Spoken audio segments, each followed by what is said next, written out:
Hello friends, आज मैं आपको Korean style flared palazzo cutting करना बताऊंगी। इसके लिए ये देखिए, हमने कपड़े को डबल फोल्ड करके इस तरीके से एक के ऊपर एक बिछा लिया। इसका ओपन पार्ट मैंने अपनी साइड रखा है और बंद भाग सामने की साइड रखा है।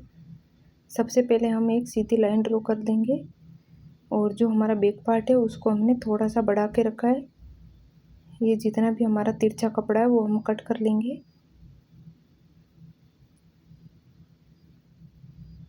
ये जो मैंने मार्किंग की है ये हमारा फ्रंट पार्ट होगा। अभी हम 2 इंच बढ़ता हुआ बैक पार्ट कट करेंगे। यहाँ पे देखिए 2 इंच की मार्किंग करेंगे और बैक पार्ट के लिए मार्क कर देंगे। ऐसे सीधी लाइन ड्रॉ करेंगे। इसमें भी जितना तिरछा कपड़ा है वो हम कट करके निकाल देंगे। यहाँ पे मैं 2 इंच बढ़ा के ले रही हूँ। अगर आपकी साइज़ ज़्यादा बड़ी है तो आप 2.5 इंच या 3 इंच भी बढ़ा के ले सकते हैं। बैक पार्ट साइज़ के अकॉर्डिंग ये बढ़ा के लेते हैं हम।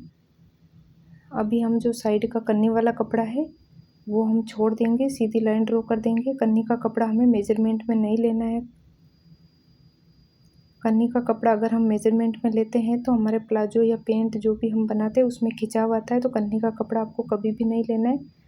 अब हम यहाँ पे इलास्टिक के लिए मार्किंग करेंगे। 2-2 इंच पे निशान लगाएंगे और इन निशानों को स्केल से सीधा मिला देंगे।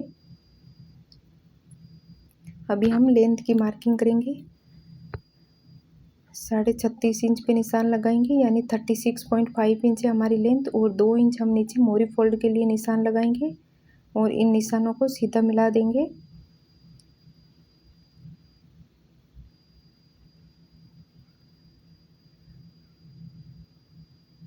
अभी देखिए ये थोड़ा सा कपड़ा हमारा मेजरमेंट में बचा है, तो सबसे पहले हम इसको कट करके निकाल देंगे।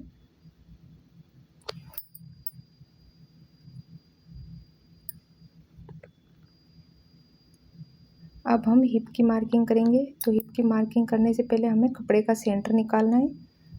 तो यहाँ पे देखिए जो हमने करने के लिए कपड़ा छोड़ा है वहाँ से लेके हमें जितना भी हमारा कपड़ा है उसका हमें सेंटर निकाल लेना है।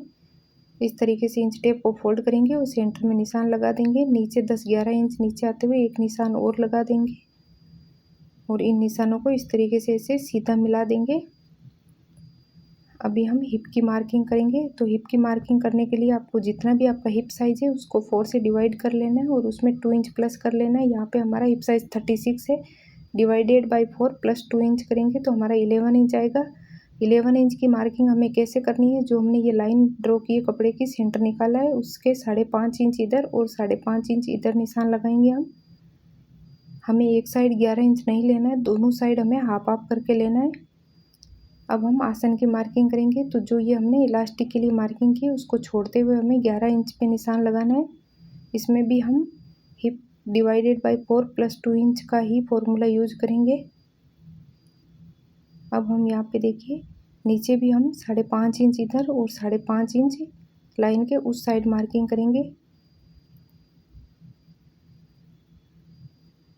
और इन निशानों को सीधा मिला देंगे। सामने की साइड हम थोड़ा सा आगे की साइड ड्रॉ कर देंगे लाइन को, क्योंकि इधर हम क्रोच को आगे बढ़ाएंगे। अभी ये जो हमने मार्किंग की है इसको हम स्केल से सीधी मिला देंगे। अब हम क्रोच के लिए मार्किंग करेंगे। तो 2 इंच हम आगे बढ़ा के लेंगे।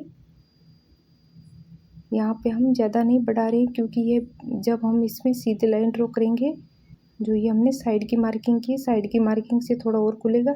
यहाँ पे हम 1.25 इंच का निशान लगाएंगे और क्रोच में गोलाई दे देंगे। अगर आपका साइज बड़ा है तो यहाँ पे 1.5 इंच पे गोलाई देनी है, नहीं तो 1.25 इंच तो आपको रखना ही है।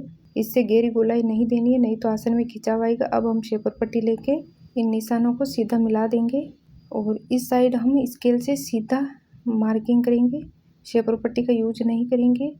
आप चाहे तो सामने की साइड भी, जो आसन की साइड हमने शेपर पट्टी यूज की है, इस साइड भी आप इस तरीके से स्केल से सीधी मार्किंग कर सकते हैं। ये देखिए हमने जहाँ पे इलास्टिक की मार्किंग की है वहाँ से लेके हमें इस तरीके से तिरछा मिला लेना है और नीचे जितना भी कपड़ा है उतना हम पूरा मोरी में ऐड करेंगे, क्योंकि इसको हम प्लेट में बना रहे हैं तो हमें पूरा कपड़ा लेना है मोरी में। अब हम इसकी कटिंग करेंगे। एक तरीका और भी है ए लाइन फ्लेड प्लाजो बनाने का, वो मैं आपको नेक्स्ट वीडियो में बताऊंगी। ए लाइन प्लाजो बनाने का ये तरीका सबसे आसान तरीका है। इस तरीके से कोई भी बिगनर्स भी बिल्कुल आसान तरीके से प्लाजो बना सकते हैं। अभी देखिए हमने जो ये मार्किंग की है उसके ऊपर ऊपर हमें कटिंग कर लेनी है। आसन में आपको कभी भी ज़्यादा गोलाई नहीं देनी है। अगर हम ज़्यादा गोलाई दे देते हैं तो हमारे आसन में खिंचाव आता है, इस चीज़ का आपको ध्यान रखना है। ये हमारी कटिंग हो गई है। अब ये जो हमने बैक पार्ट के लिए बढ़ा के लिया है कपड़ा, उसकी हम कटिंग करेंगे, तो उसको हमें आसन की साइड से बढ़ा के रखना है और ये जो हमारा साइड में है इससे हम बिल्कुल बराबर रखेंगे और आसन की साइड हमें बढ़ा के रखना है और इस तरीके से हम तिरछा मिला के इसको कट कर देंगे। अब हम इसकी सिलाई करेंगे। सिलाई करने के लिए आपको जैसे ये दोनों पार्ट रखे हुए ऐसे ही उठाने और देखिए 2 पार्ट ऊपर वाले इनको सिल लेना है, 2 पार्ट नीचे वाले इनको सिल लेना है। और अभी हम देखिए नीचे जो ये हमारा बैक पार्ट है इसको सीधा बिछाएंगे और जो ये हमारा फ्रंट पार्ट है इसको इसके ऊपर इस तरीके से पलट के बिछाएंगे। दोनों पार्ट को हमें आमने सामने बिछाना है और इस तरीके से बराबर करते हुए अच्छे से साइड की सिलाई लगा लेंगे और नेफा भी फोल्ड कर लेंगे। अभी हम इसमें नेफे में इलास्टिक इंसर्ट करेंगे। इलास्टिक ऐड करने का ये सबसे सरल तरीका है। इससे पहले जो मैंने वीडियो बनाया था उसमें एक अलग तरीका शेयर किया है। और इलास्टिक आपको कैसे लेना है, जितना भी आपका कमर साइज़ है उसमें से आपको 4 इंच कम करते हुए लेना है। यहाँ हमारी कमर साइज़ 31 है तो हमने 27 इंच का इलास्टिक लिया है और सेफ्टी पिन की मदद से देखिए इस तरीके से हम इलास्टिक पूरा इंसर्ट कर देंगे। अभी हम इसको इस तरीके से हमें सिलना है, ऐसे नहीं सिलना है, इस तरीके से एक के ऊपर एक रखते हुए 3-4 सिलाई लगा के इसको पक्का कर लेना है। अभी हम इसको इस तरीके से बराबर करेंगे और ये जितना भी हमारा बाहर इलास्टिक है इसको अंदर की साइड ऐसे फिल करते हुए जितना हमने ओपन छोड़ा है उसको हम बंद कर देंगे।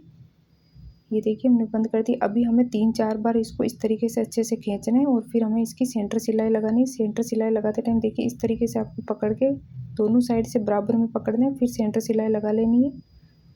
अब हम इसकी आसन की सिलाई लगाएंगे, तो आसन को हमने दोनों आसन को बराबर मिलाते हुए इस तरीके से सिलाई लगा लेनी है और उसके बाद हमें ये मोरी फोल्ड करनी है। ये देखिए हमने आसन की सिलाई लगा ली है, मोरी भी फोल्ड कर ली है और ये देखिए हमारा प्लाजो बनकर रेडी हो गया है। देखिए कितना सुंदर लग रहा है और बनाना भी बिल्कुल ही आसान है। कितना जल्दी बनकर रेडी हो गया है। आज का वीडियो आपको कैसा लगा कमेंट में ज़रूर बताना। मिलते हैं एक और नई वीडियो के साथ, तब तक के लिए बाय बाय।